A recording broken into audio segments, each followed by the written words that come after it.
Hi friends, welcome back to our channel. నేను మీ నవ్య అండి. ఈరోజైతే ఒక మంచి కర్రీ రెసిపీతో మీ ముందుకైతే వచ్చేసాను. అది ఏంటంటే ఇక్కడ చూస్తున్నారు కదా, నేనైతే ఎంతో ఇష్టంగా తింటున్నాను. కాకరకాయ అండి. కాకరకాయ కూర చాలా మందికి నచ్చుతుంది. అలాగే నచ్చని వాళ్ళు కూడా అంతే ఎక్కువ మంది ఉంటారు, ఎందుకంటే చేదుగా ఉంటుంది కాబట్టి. కానీ నచ్చని వాళ్ళైతే ఈ విధంగా తీయగా పుల్లగా నేను చెప్పినట్టుగానే ట్రై చేస్తే మీకు చాలా వరకు బాగా నచ్చుతుంది.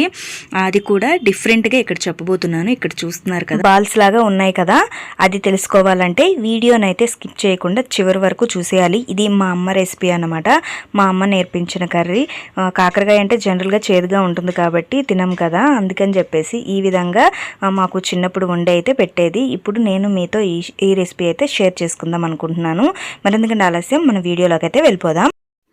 ఇక్కడ బుడ్డి బాల్స్ లాగా ఉన్నాయి కదా, ఆ బాల్స్ లాగా రావాలంటే దానికోసం ఇక్కడ నేనైతే మినప్పప్పుని, 1 కప్ మినప్పప్పుని ఒక 2 అవర్స్ పాటు ఒక బౌల్లో వాటర్ వేసి నానబెట్టేసుకుంటున్నాను. ఇక్కడ ఒక 2 అవర్స్ అయితే సరిపోతుంది. మనకి మినప్పప్పు ఎక్కువగా నానబెట్టాల్సిన అవసరం లేదు, ఒక హాఫ్ అన్ అవర్ అయితే సరిపోతుంది. కాకపోతే నేనైతే ఒక 2 అవర్స్ అయితే నానబెట్టుకుంటున్నాను. కొంచెం ఫ్లఫీగా వస్తాయి, బాగా వస్తాయి. మరి హాఫ్ అన్ అవర్ కాదు కానీ 1 అవర్ అయితే సరిపోతుంది. ఇక్కడ 2 అవర్స్ అయితే నానబెట్టేసుకుంటున్నాను. దీనికి సైడ్కి పెట్టేసుకుందాం.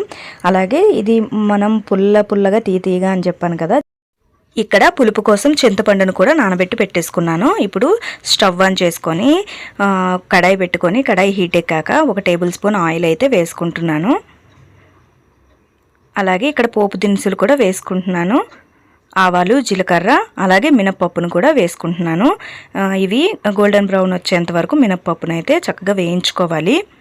ఈ కర్రీకి మినప్పప్పు అయితే మంచి ఫ్లేవర్ అయితే వస్తుంది. పోపులో మినప్పప్పు వేగితే చాలా మంచి ఫ్లేవర్ అయితే ఉంటుంది.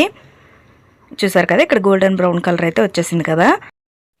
అలాగే ఇప్పుడు ఎండుమిర్చిని కూడా ఒక 4 కట్ చేసి వేసుకుంటున్నాను. దీనికి పచ్చిమిర్చి కంటే ఎండుమిర్చి అయితే చాలా బాగుంటుంది, ఫ్లేవర్ అయితే చాలా బాగుంటుంది. అలాగే ఇక్కడ ఆనియన్స్ చూస్తున్నారు కదా, క్యూబ్స్ లాగా కట్ చేసుకోవాలి. మరి సన్నగా చాప్ చేసుకుంటే ఈ కర్రీకి అయితే సూట్ అవ్వదు అనమాట. కానీ మీకు గనక అలా నచ్చినట్లయితే మీరు సన్నగా కూడా చాప్ చేసి వేసుకోవచ్చు. అలాగే కొంచెం ఉప్పు వేస్తే మనకు ఆనియన్ అనేది తొందరగా సాఫ్ట్ అయితే అవుతుంది. అలాగే దీనికి ఎక్కువగా మెత్తగా పేస్ట్ లాగా ఉడికిపోవాల్సిన అవసరం లేదు. ఆనియన్ అనేది కాసేపు ఉప్పు వేసుకున్నాం కదా, ఒక 5 మినిట్స్ పాటు అయితే కొంచెం ఇలా మూత పెట్టేసుకుంటే సరిపోతుంది. అలాగే కొంచెం కరివేపాకు కూడా వేసుకొని కాసేపు మూత పెట్టేసుకుందాం. ఒక 5 మినిట్స్ మూత పెట్టుకుంటే మనకి మగ్గిపోతుంది. ఎక్కువ మగ్గాల్సిన అవసరం లేదు కాబట్టి. ఇక్కడ 5 మినిట్స్ అయితే కంప్లీట్ అయిపోయింది. ఇక్కడ ఆనియన్ చూసారు కదా, మరి పేస్ట్ లాగా అవ్వలేదు, నార్మల్గా ఉంది. అలాగే ఇప్పుడు మనం పులుపు వేస్తాం కాబట్టి ఆనియన్ కూడా స్టిఫ్గా అయిపోతుంది అనమాట. అంత ఎక్కువగా మెత్తగా కూడా అవ్వదు. తర్వాత కర్రీలో ఉడికినా కూడా. ఇక్కడ చూసారు కదా, కాకరకాయను కూడా ఫ్రెష్ కాకరకాయ లేతదే తీసుకున్నాను. గింజలు లేకుండా ఉంటే బాగుంటుంది, మరి తింటున్నప్పుడు అక్కడక్కడ మనకి పంటికి తగులుతూ ఉంటుంది కదా. ఇది లేతగా ఉన్నాయి కాబట్టి గింజలు అంతగా లేవు. ఇలా ఇవి కూడా ఆనియన్ లాగే క్యూబ్స్ లాగా కట్ చేసుకున్నాను. క్యూబ్స్ లాగా కట్ చేసుకుంటే బాగుంటుంది. ఇవి బాగా వేగనివ్వాలి. ఈ కర్రీ ఎంత టేస్టీగా ఉంటుందంటే మనం రైస్తోనే కాదు, ఉట్టిది కూడా అలా తినేయవచ్చు, అంత బాగుంటుంది. అలాగే రుచికి సరిపడా కొంచెం ఉప్పు కూడా వేసుకున్నాను. వేసుకొని బాగా కలిపేసుకోవాలి. ఇప్పుడు ఉప్పు వేసుకున్నాం కదా, మనకి తొందరగా కాకరకాయ అయితే మగ్గిపోతుంది అనమాట. బాగా కలిపేసుకొని కాసేపు మూత పెట్టేసుకుందాం. ఒక 10 మినిట్స్ మూత పెట్టుకుంటే మనకి బాగా ఉడికిపోతుంది. ఇక 10 మినిట్స్ అయితే కంప్లీట్ అయిపోయింది. చూసారు కదా, కాకరకాయ కలర్ అనేది బాగా చేంజ్ అయిపోయింది కదా, అంటే మనకి కాకరకాయ అనేది చక్కగా ఉడికిపోయింది అనమాట. ఇప్పుడు దీంట్లో మనం బెల్లంను కూడా వేసుకుందాం. బెల్లంను వేసుకుంటే మనకి ఫస్ట్ బెల్లం వేసుకుంటే ముక్కకి తీపి పడుతుంది అనమాట. బెల్లంలో స్వీట్ అనేది ముక్కకి పడుతుంది, అప్పుడు చేదు అనేది తగ్గుతుంది అనమాట. ఇక్కడ నేనైతే 1 కప్పు బెల్లం అయితే తీసుకున్నాను. సన్నగా తురిమి వేసుకుంటున్నాను. దీంట్లో ఎటువంటి ఇసుక కానీ ఏమీ ఉండదు, ఆర్గానిక్ బెల్లం కాబట్టి. మీ దగ్గర గనక ఆర్గానిక్ బెల్లం లేకపోతే అందులో ఏమైనా ఇసుక, రాళ్ళు అలా ఉంటాయి కాబట్టి ముందుగా కొంచెం వాటర్లో మరిగించుకొని అది వడకట్టుకొని ఇలా వేసుకోవాలి. ఇక్కడ చూసారు కదా, బెల్లం ముక్కలుగా వేసాను కదా, చక్కగా కరిగిపోతుంది వేడికి. ఇప్పుడు కాసేపు ఒక 5 మినిట్స్ పాటు బెల్లం వేసాక మనకి కాకరకాయ ముక్కల్ని ఉడికించుకొని ఆ తర్వాత చింతపండును గుజ్జును కూడా వేసుకోవాలి. అప్పుడు మనకి పులుపు తీపి కరెక్ట్గా సరిపోతుంది అనమాట. ఇప్పుడు మనం ముందుగుండా తీపి అంటే బెల్లం వేసి ఉడికించుకుంటే ముక్కకి ఫస్ట్ స్వీట్నెస్ అనేది వస్తుంది.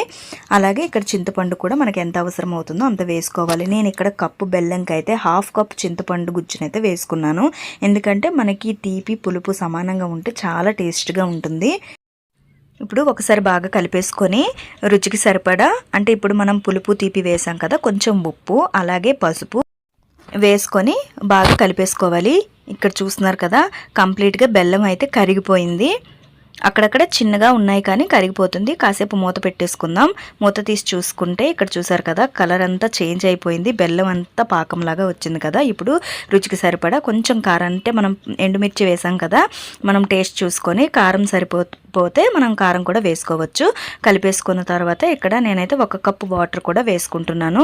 ఎందుకంటే ఇక్కడ ఇందాక చూపించాను కదా ఫస్ట్లో బాల్స్ లాగా అని చెప్పేసి, అవి వేయాలంటే ఇక్కడ మనకి వాటర్ అయితే అవసరం అవుతుంది. ఇప్పుడు ఇక్కడ 2 అవర్స్ అయితే నానిపోయింది. ఇక్కడ మినపప్పు అయితే చక్కగా నానిపోయింది కదా. దీన్ని ఫైన్గా పేస్ట్ చేసుకోవాలి. అంటే మనం వడలకి ఎలా వేస్తామో అలా వేసుకోవాలి. మరి అంత గట్టిగా కాకుండా కొంచెం 1 టేబుల్ స్పూన్ వాటర్ అయితే వేసుకొని దీన్ని బ్లెండ్ చేసుకోవాలి.